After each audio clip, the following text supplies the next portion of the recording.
Howdy, howdy, howdy. In this video, we're gonna be making snow. So without any intros, let's get into it. Alrighty, so first things first, let's make these snowflakes. So for this, I'm gonna be using GIMP, but you're free to use whatever software you like as long as you can replicate what we're about to do. So I'm going to create a new document, and let's set it to be 512 by 512. And we're going to use the fractal renderer. So from the filters menu, you can go down to render, fractals, and we're going to choose the flame fractal. Now, if you open this, you see a whole bunch of random craziness going on. What you're gonna do is you're gonna keep pressing randomize until you find something that kind of looks like a snowflake. So, and this I think looks a lot like a snowflake.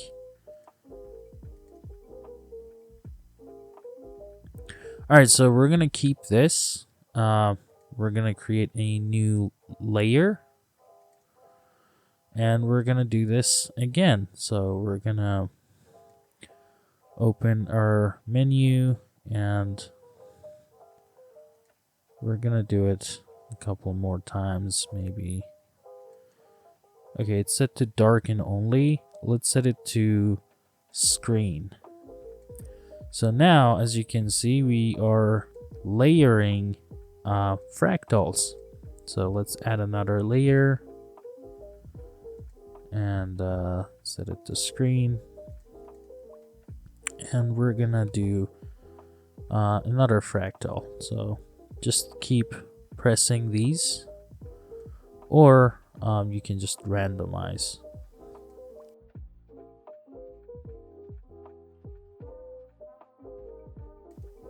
Yeah, let's try something like this. Now, remember, we're going to be seeing this from, we're going to be seeing this very small on the screen, so it's going to look something like this.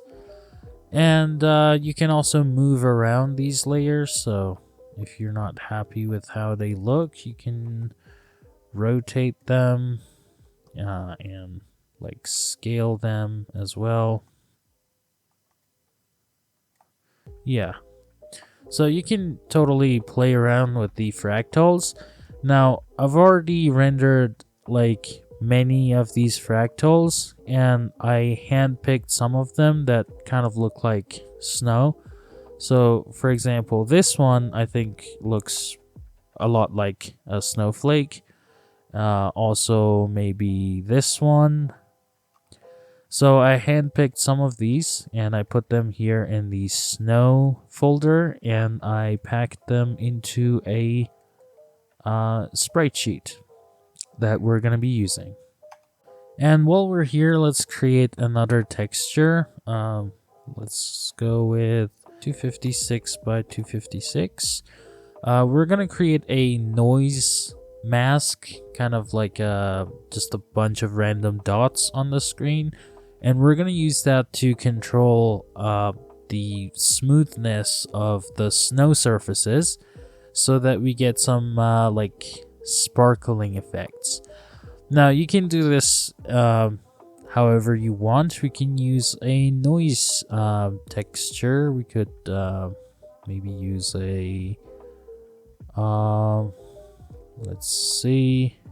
Yeah, we could use one of these noises. You could use any noise you want.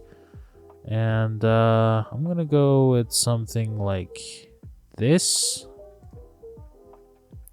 And let's kind of scale it up a little. And then we're going to make it seamless. So let's go to Map, Tile Seamless. And now this is tiled seamless. And we obviously don't need color, so let's get rid of the color. Let's turn this to, let's just desaturate it. And then let's do a level adjustment to kind of make it a little more contrasty. Yeah, something like that. So I want to get rid of those little small ones and keep the bright ones. So something like this. This is before, after. And this is going to be used as a mask. So don't worry if it kind of looks like shit here. But anyways, and also this is going to get tiled. So the low resolution doesn't really matter. And we can export this and call it something like snow sparkle noise mask, or something shorter like sparkle mask, something like that. So I've downloaded this snow PBR material from Ambient CG, and this is what the texture looks like, or I guess the material looks like this. So we don't need the preview or the blend file or any of these, so we're gonna get rid of those. We have two normals. These normals, one of them is like OpenGL, the other one's like DirectX. It's the same thing, it's just the direction is like this one is upside down, so we're gonna get rid of this DirectX normal map. And now we have a normal map, a roughness map, a displacement, a color, and an ambient occlusion. Now in Unity we have smoothness, so we need to invert this roughness texture. We can do that in the shader doing a 1-, but we can just invert the colors of the texture. So here as you can see, we have the roughness value, and if we go to colors, linear invert, it inverts it. And while we're here, we can channel pack something. So I'm gonna channel pack the ambient occlusion in the same texture. So I'm gonna open the ambient occlusion as another layer, and let's just create another layer with nothing in it. And we can go to colors, component, compose, and we're gonna channel pack these textures. So now we have two textures in one texture. The red channel is the ambient occlusion, and the green channel is the smoothness. Alright, so first things first, we're gonna make the snow particles. So I'm gonna create a new folder here, and in here we're gonna import our snow particle sprite sheet, and I'm gonna create a visual effects graph, and let's just use the minimal system create, and we're gonna call it falling snow. Alright, so let's drag and drop it in the scene, and nothing happens because it's an empty VFX graph. Alright, so let's open it up, and let's turn off auto compile. We don't want to auto compile. And let's see, how many particles do we need? Let's multiply this by 8 and do it again. And we're gonna add a constant spawn rate, and let's set it to like, I don't know, 512. And we're gonna set lifetime here, lifetime. And let's set it to like 5 seconds. And in the update context, we're gonna add gravity, and a little bit of turbulence to kind of fake having a little bit of like wind turbulence. And for our output, we're not going to use an unlit shader. We're going to use the lit quad. So HDRP lit quad, and we're going to add an orient face camera plane to this. And we're going to use our snow texture. Set the UV to flipbook, and this is a 3x3 sprite sheet. And we're gonna grab a random texture. So let's set it to uniform, and let's select an index between 0 and 8 because we have 9 sprites in our sprite sheet. While we're here, let's set the material type to simple lit translucent, and we're gonna create a rendering HDRP diffusion profile, and here we're gonna assign it here. And we also need to kind of like register it to our HDRP renderer asset. So just press this fix button and it will fix it. We want to set the opacity, so we don't want the background to be black, right? So we want it to be transparent, and let's set the blend mode to alpha pre-multiplied.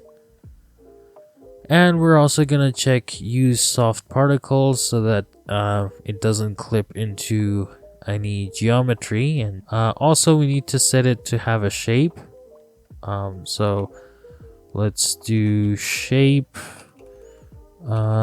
set position shape, and we want to set it to come from a circle and from the volume of that circle. Alright, so as you can see, the circle is facing the wrong direction, so we're gonna rotate it 90 degrees. In the transform, let's set it to 90. Now obviously we still see the black background, so we're gonna select this texture and set its transparency alpha source to be from grayscale, so from the grayscale version of this texture. And let's set alpha is transparency and apply it. Alright, so we want this circle to be up in the air, the emitter shape, we want it to be up in the air, so let's set its position to be like 20 meters higher. And for that, we don't want it to get occluded, so let's set the bound size to something bigger, like 50 by 50 by 50. I did 505. And also let's set it to be like the center to be like a little higher, maybe a little higher than that. And then we want to set the radius, so let's set it to something like 25 or like maybe 20, 15 maybe. Alright, so now we have something that kind of looks like snow. I think they're falling a little too uniformly, with like the uniform, like the velocity and everything is a bit too constant. So what we're gonna do is we're gonna increase the drag of our turbulence and also the intensity. And now, as you can see, they have a little more drag and like random movement in them. But also I want to kind of randomize the size, have the size of the particle affect how much it is affected by the gravity and like the drag. So what we're gonna do is we're gonna set size here. Set size. And this is gonna be random, so let's set this to uniform. And we want to have like 0.3, I think. So I think that's a little too big. Maybe this, make it smaller, so something like that. Yeah, that does kind of look like snow, I guess.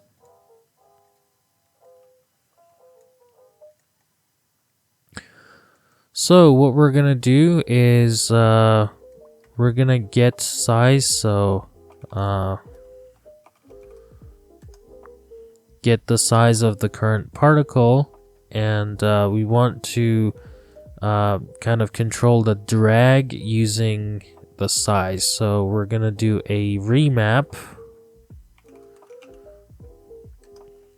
and the old range is, well, this.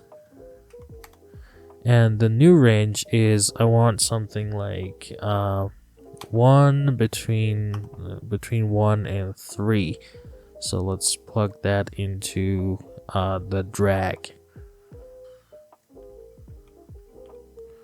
Well, I think they need to be a little bigger and have a little more drag.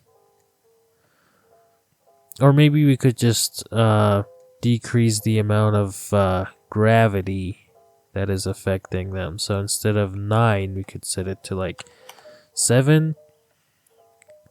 And also the size, we could set it to be like maybe a little bigger. So there to like there.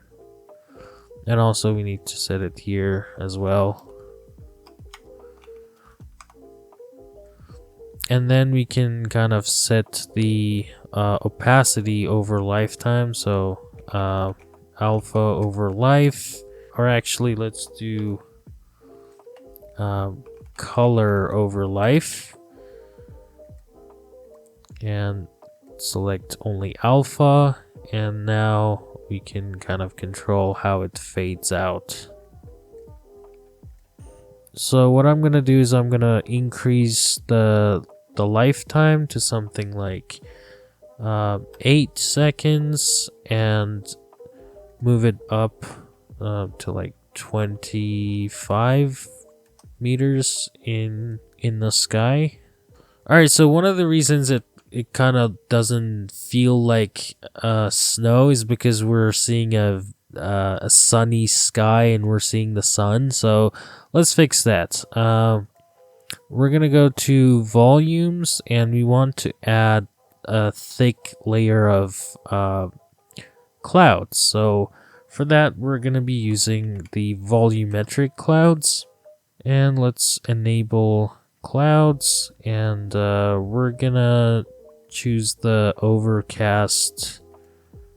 And first of all, we want the cloud to cast shadows, so we're gonna enable shadow. And also, to make it a little more performant, let's turn on the temporal accumulation. Also, I don't like how it's kind of like brown, so let's kind of make it thinner. And now let's decrease the intensity of our light, our directional light. So also make it make the temperature a little cooler, so make it cooler like that, and also decrease the intensity a little bit. And now it feels a little more snowy. Of course, we still see the lens flare. I think we should not see that. Yeah, so if you check environment occlusion on the lens flare, the clouds will occlude the lens flare, or you could just turn off lens flare altogether. I'm gonna make the clouds a little thinner, so it looks more like this. Alright, so another thing I want to do is on the shader of our snow particle is I want to enable motion vector. So scroll down here and check this generate motion vector. So this is going to give us motion blur. And also we can disable it from temporal stuff. So exclude from temporal, anti-aliasing, and upscaling. Because these are tiny particles that are moving, they can cause like ghosting artifacts. So we can exclude them from temporal effects. Also, we can check frustum culling, so the particles, the snow particles that are outside the view of the camera gets culled and we don't render them. Alright, so now as you can see, if we move the camera really fast, the particles, the snow particles will have motion blur. So there are some really fancy things you can do with like how you position the snow particles. You could use the main camera here and get the position, the transform of this camera, and do some kind of like wrap clamping on the position of the particles so that wherever you go you have snow. Like right now we only have snow here, but you can use the camera's position to do kind of like a wrap clamp so that, you know, like if the snow particles are like too far on the right of the camera, they get yanked to the left side, and the same for every axis. That way you can have like snow wherever the camera goes. But then that kind of makes the occlusion a little bit tricky because we don't want snow everywhere where we go, because like we have interior space as well. But this video doesn't need to be like 2 hours long, so we're just gonna do a simple like local snow. So you would place snow emitters wherever you need to. Let's create a property for the radius of this circle. I'm gonna call it radius, and let's drag and drop it here. We could give it a default value of 15. And let's plug it into the radius. Alright, so now we can control the size of the emitter, but because we're using like a literal constant value as the number of particles that we spawn, if we change the size, the number of particles we have in like every square meter changes. So if we set this to like 3 meters, we will have a much more concentrated stream of snow. But then if we increase the size and set it to something like 30, we will have very little snow. To get the area of our circle, we're going to multiply pi. So let's get the pi constant. What am I doing? So we get the pi constant and we multiply it with r squared.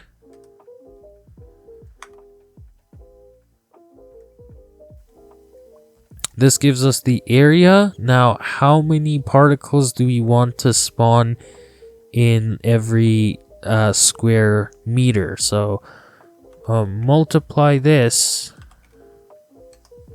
with another property. So let's create an int property called particle per square meter. And we're gonna multiply it with that. This could have a default value of 1. And then we're going to plug that in there. Alright, so now what we can do is we can grab our snow and duplicate it. And we're gonna move it over here where we have a little hole on the ceiling. So we're gonna set this guy's radius to like 2 meters. And yeah, we're gonna have snow falling through this hole. Like this. Alright, so now that we have the snow particles, let's make the snow on the surfaces. So let's for now, let's add a plane mesh, and let's move it down on the ground so we can kind of see what it looks like. And we're gonna import our textures. So I'm gonna create a folder called snow surface, and in here we're going to bring in our normal, displacement, color, and ambient occlusion and smoothness textures. So what we want is we want to do a little bit of displacement with our displacement map, and we're not going to do vertex displacement. We are going to do pixel displacement, also known as parallax occlusion mapping. So if I create a new material just to demonstrate what I want with this, and assign it to our plane mesh, and let's give it our albedo and our normal map, and also our normal needs to be imported as a normal map. So this is completely flat, right? But if we enable displacements, if we set the displacement to pixel displacement, and if we go down here and assign our displacement map in the height map, if we add a light source here to kind of make it a little more obvious. So as you can see, we have these little bumps on the surface. If we set the amplitude to 0, so this is just the normal map. There's no parallax occlusion mapping. As you can see, it's pretty flat. But if we set the amplitude to something like 8, you can see that now we have some bumps here and there. It's not just a flat surface anymore. You see? So this is the kind of displacement we are going to create with our displacement map. Alright, so I'm going to create a shader graph, HDRP lit shader graph. Alright, so here in our shader, we're going to sample our color texture. So let's open the snow color, plug it into base color, and we're going to sample our ambient occlusion and smoothness texture. So the ambient occlusion was in the red channel, so we're going to plug the R into ambient occlusion and plug the G into the smoothness. And we're also going to sample our normal map.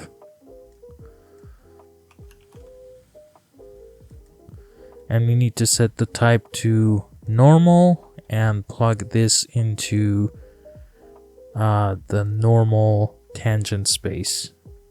Alright, so now we're gonna change the shader of our material to use this shader graph that we created.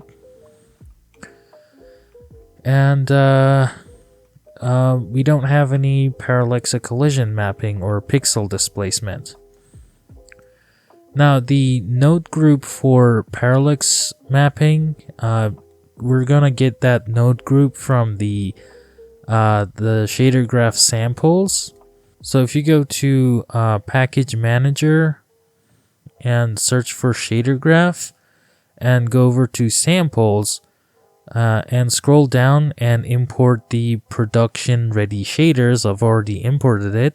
Then we can go to samples, shader graph, production ready shaders, and here's a folder called lit, and we're going to open this HDRP lit shader graph. And this is a very intimidating giant graph, but we don't really need any of it. All we need is any of that. We just need this pixel displacement node group. So we're gonna drag this over here, and we're going to just Control C, copy that from here and paste it here in our own shader. Here we have some of these nodes we don't even need, so like these conditions here, we don't really need them. So delete anything on the other side of this parallax collision node. And let's tidy it up a little bit. Let's kind of space these out a little.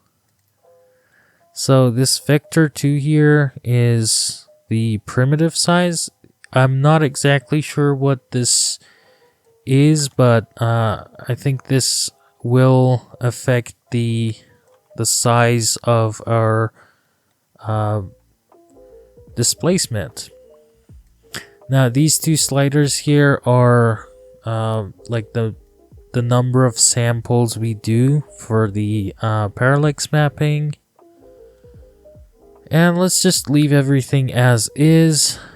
Here we can give it our displacement texture. So let's give it our displacement texture. And what this node will do will give us the UV of the parallax map that we can use to sample our other textures, and also a pixel depth offset. We'll see what that does in a minute. But first of all, our amplitude comes from a float parameter. So we're going to turn this into a property. So this is our amplitude, basically our height. So we can rename this to pixel displace height. Alright, so with this, now we can plug that into our UVs.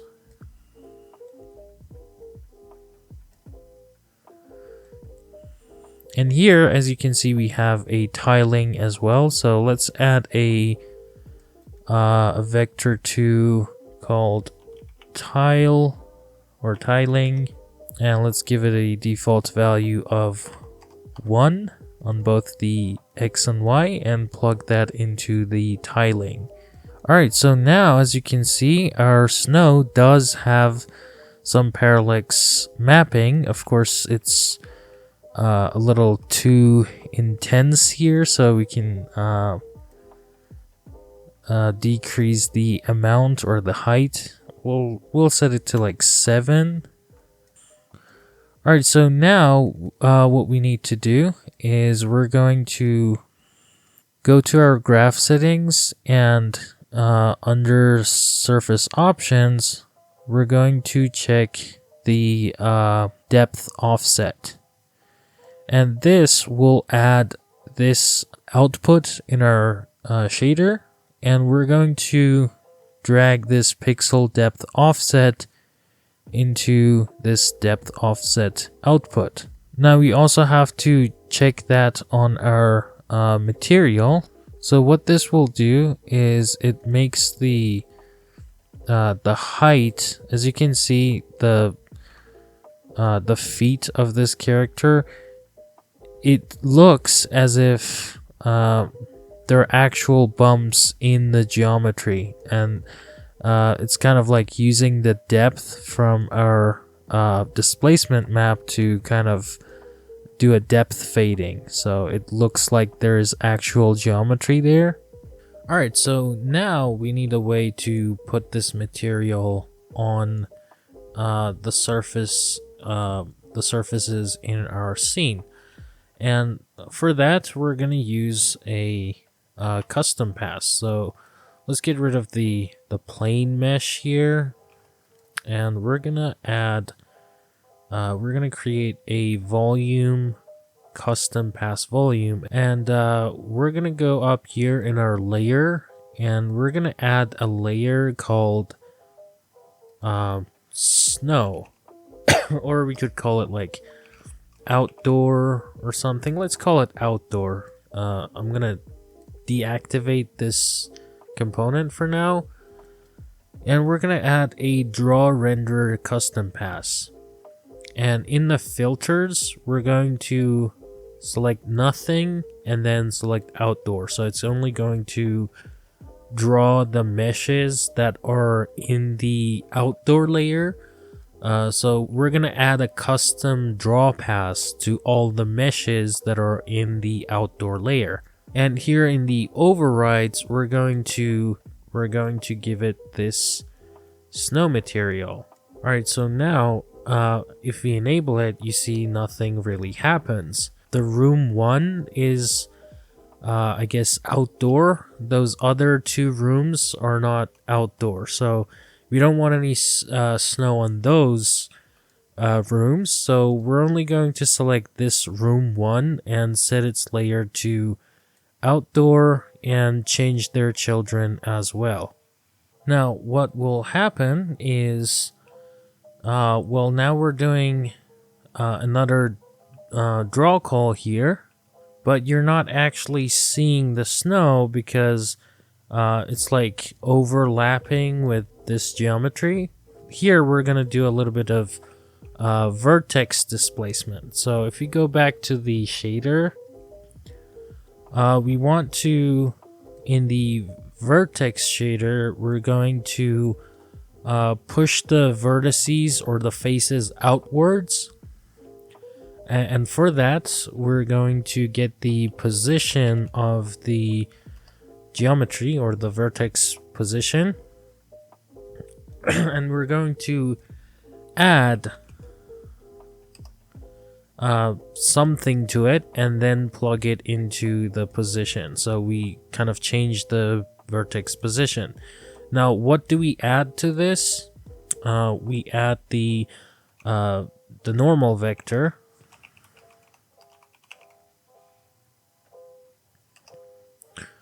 So this is pointing outwards, so this is the direction that the surfaces or the vertices are pointing.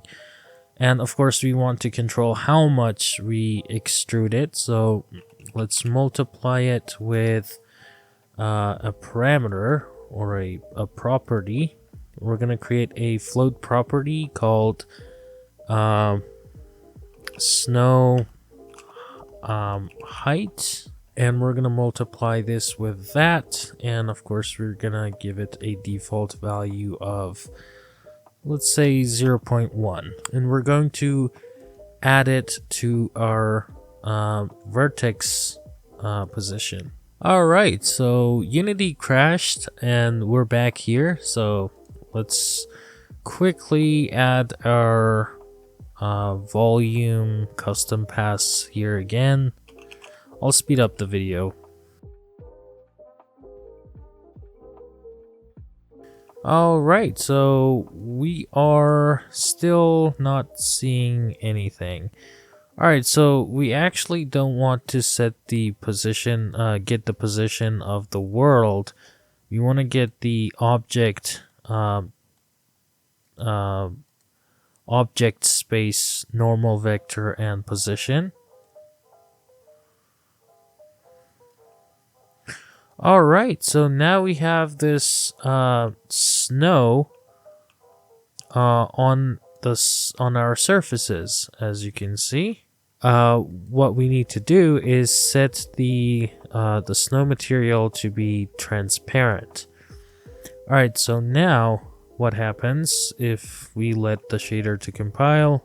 Alright, so now our snow is visible, and if we increase the snow height, so if we set it to 0, you can see that we have a lot of Z fighting. But if we increase the snow height, or how much it expands it, you can see that we're pushing out the mesh. Now obviously we don't want to do it in every direction. We only want the snow to grow up on top of the surface. So what we're gonna do now is we're gonna mask this to only grow upwards. So if we take the dot product of our normal with an upwards vector, a vector that's pointing up, this will give us the dot product, and this side of it goes negative, so we will saturate it to get rid of the negative values. And now here we can use this to kind of mask where we grow the vertices, so which vertices are displaced. So if you multiply this with our normal vector, we mask out the vertices that are, or the normal of the vertices that are not pointing up. And then we can use this instead. And also we can have like the base of like all of the vertices to kind of like move inwards a little bit. So let's add another float property called base displacement, and let's do an add node here, and we're gonna add this. So this one is not masked, this one is masked. And let's give this a default value as well. Let's give it a negative 0.05. Alright, so now the vertices that are not pointing up will be shrunk, while the vertices that are pointing up will expand. So we're gonna add this to our vertex position and see what happens. Alright, so if we increase the snow height, as you can see, it's only increasing on the surfaces that are pointing up. And now if we set the base displacement to kind of go back a little, go inside, like a tiny little bit, what we will have is we will have extruded snow on top of the surfaces. So this is no snow, and now as you can see, we can grow snow on top of the surfaces like this. It's a little more noticeable over here, for example, on top of this. You can see if we set the snow height to 0, we don't have anything there, but we can kind of like add a little bit of snow like that.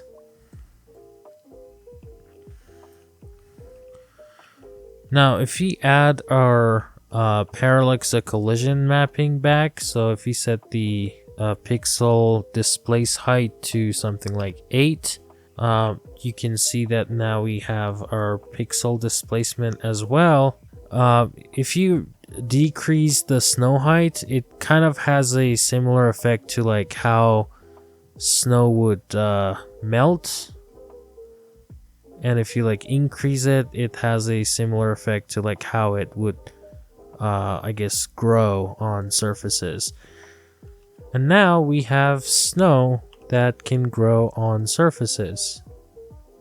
Of course, we can go crazy with it and make it like this big, but obviously it kind of breaks, the effect kind of breaks if you increase it too much.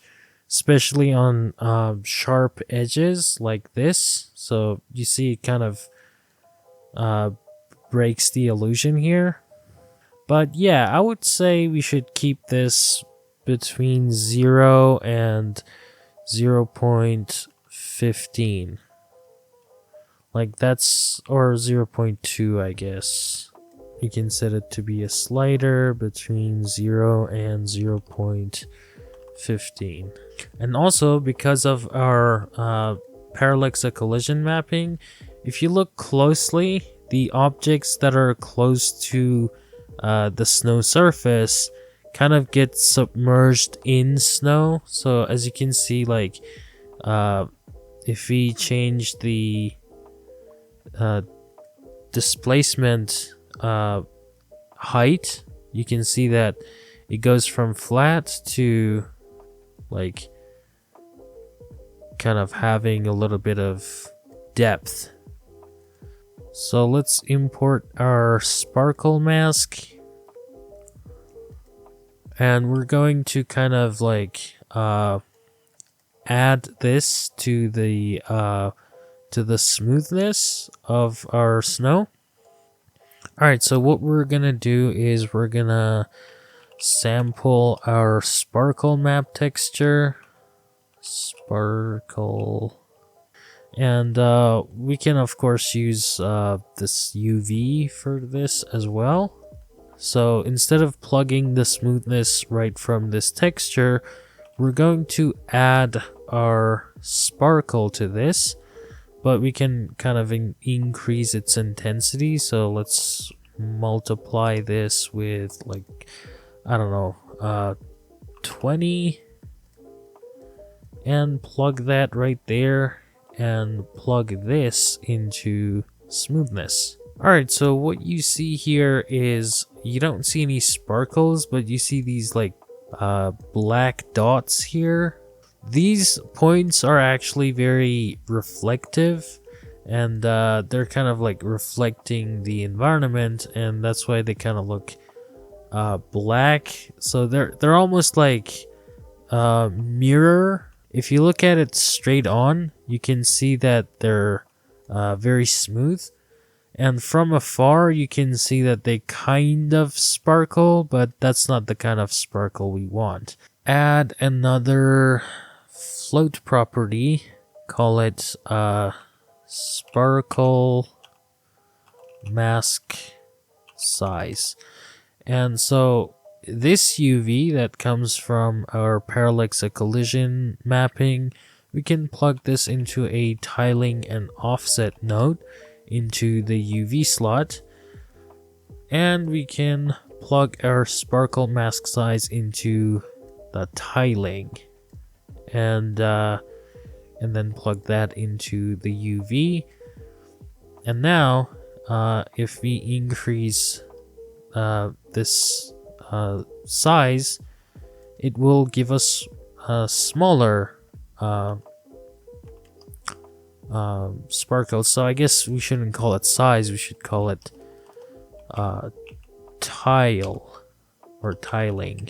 And also let's add another float property for the sparkle intensity. This is gonna be like the thing we multiply our mask with, so let's plug that into here.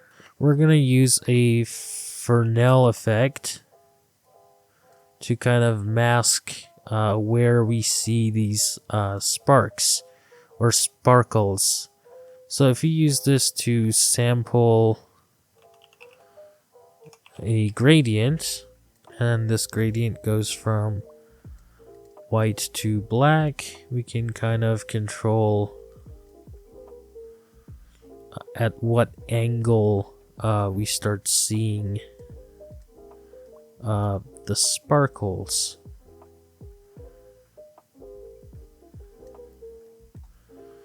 So let's multiply this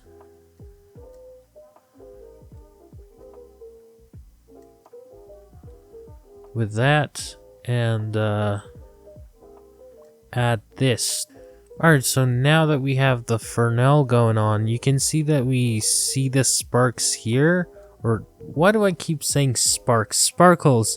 We see the sparkles here, but not when we're looking at an angle like this. Actually, to make it easier to see where we see the sparkles or not, let me just unplug the color and just plug this sparkle mask into the color output. Okay, so I think our Fresnel effect is a little too strong. So maybe we should kind of make the gradient a little...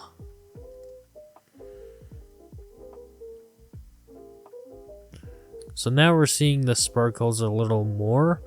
You can actually sample this twice and use it to mask itself. So we're gonna sample this twice, but this time we're gonna sample it with the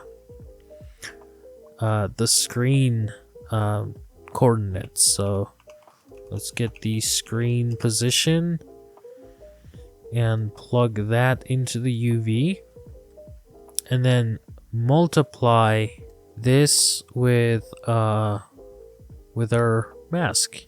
So now only when the sparkles that are sampled on screen space overlap with the sparkles that are sampled on geometry, when they overlap, that's when we see the effect. So let me plug that in here and also in the color. Alright, so now as you can see, we see way less sparkles because they're masked in screen space. So if you set the tiling of the sparkle texture back to 1, I think it kind of makes it look cooler. So we see these sparks here like that.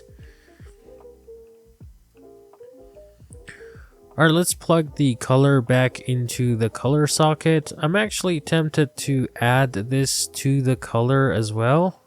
Let me see what happens. So if I add this to the color and plug that into the base color. So now as you can see, we have these little sparkling going on, which actually kind of looks pretty cool. I'm not sure if this is like the most realistic sparkling snow that you can make. So I guess maybe we should kind of add a slider for this as well. So let's create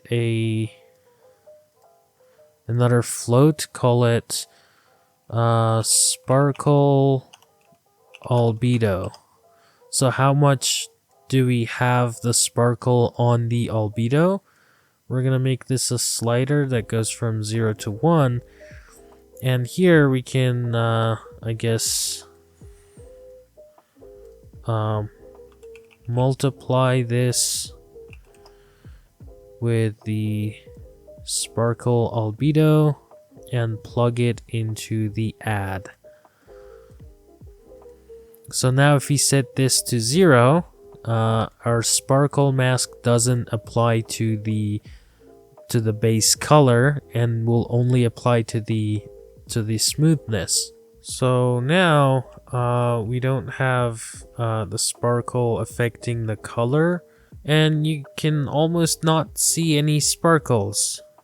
And I guess that's realistic because we don't have much light reflecting off of the snow surface, so you wouldn't see any sparkle either.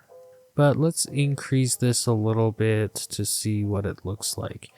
Alright, so now we're seeing some sparkles. I guess we could set it to like 0.2. Alright, so Unity crashed again. So I was gonna say we need to put snow on these props as well. So like this guy over here, and also in here we need to put snow on top of this case box, whatever this is, and also on the floor. So for that, we're gonna be creating decals. So here in the snow surface, I'm gonna create another folder called decal. I'm just gonna create a new shader graph. Where is it? Shader graph HDRP. And let's create a decal shader graph, and we're gonna call it snow decal. Alright, so in here we're going to again sample the same texture. So let's add a sample texture 2D, and we're gonna bring in our color texture and plug it into the color, and we're gonna add another sample texture and sample our ambient occlusion and smoothness. So this one goes into ambient occlusion, this one goes into smoothness. And of course we need our normal, so sample texture 2D, and we're gonna get our normal, and we're gonna set it to normal and plug that into the normal. So here, if I create a new decal projector. Alright, so now, as you can see, we are projecting something here, right? So if we create a material from this shader and give it to this guy, look, we have snow. We're projecting snow on this surface. But obviously it looks terrible because it's like a perfect cutout in the shape of our decal. So we need some kind of mask to kind of control the shape. So we're going to need another texture. We're going to sample another texture. And I'm actually going to use the puddle textures that come with the sample scene. We need to connect this alpha, the alpha of our mask, to the alpha, as well as the alpha of the normal alpha, as well as the metallicness, ambient occlusion, or whatever this MAOS stands for, this alpha. And now if we look at this decal, yeah, that looks more like adding snow on top of a surface.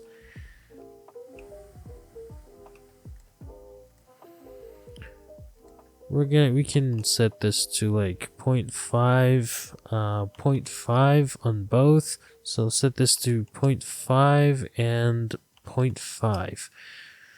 So we get this snow, and what we can do is we can kind of, I guess, scale it up. So let's make it like 6 by 6. And its projection depth doesn't need to be much. We can set it to like 0.1.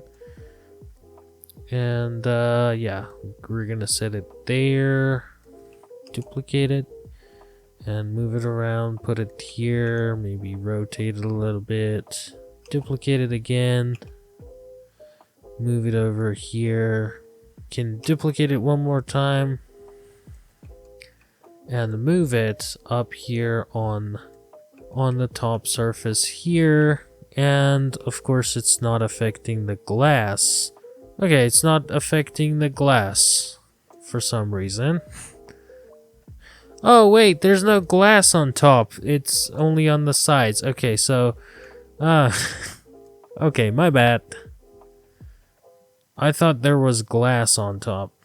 Anyways, we can make this a little bigger. Let's turn on the gizmos. Yeah, actually, no, it's the right size.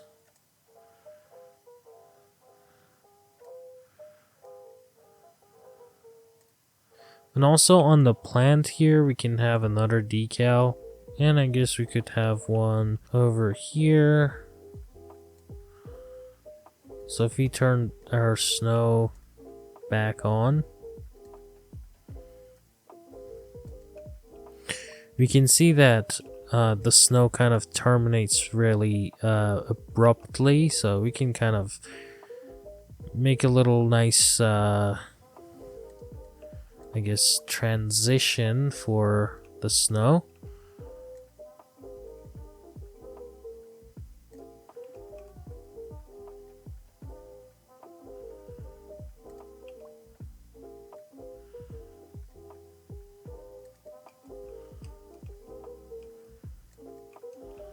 Yeah, we can fine-tune this a little better, obviously. I'm just doing it real quickly just to show you how it would be done. All right, so this video is taking a bit too long. So let's wrap it up. I mean, it is wrapped up. Here's our snow effect. Here's our falling snow, and here's our snow shader. And as always, you can grab the project files from my Patreon. And with that being said, thanks for watching and have a nice holiday. Actually, by the time I'm done editing this video, the holidays would probably be over and we'd already be in 2026. But anyways, thanks for watching and I'll see you in another video.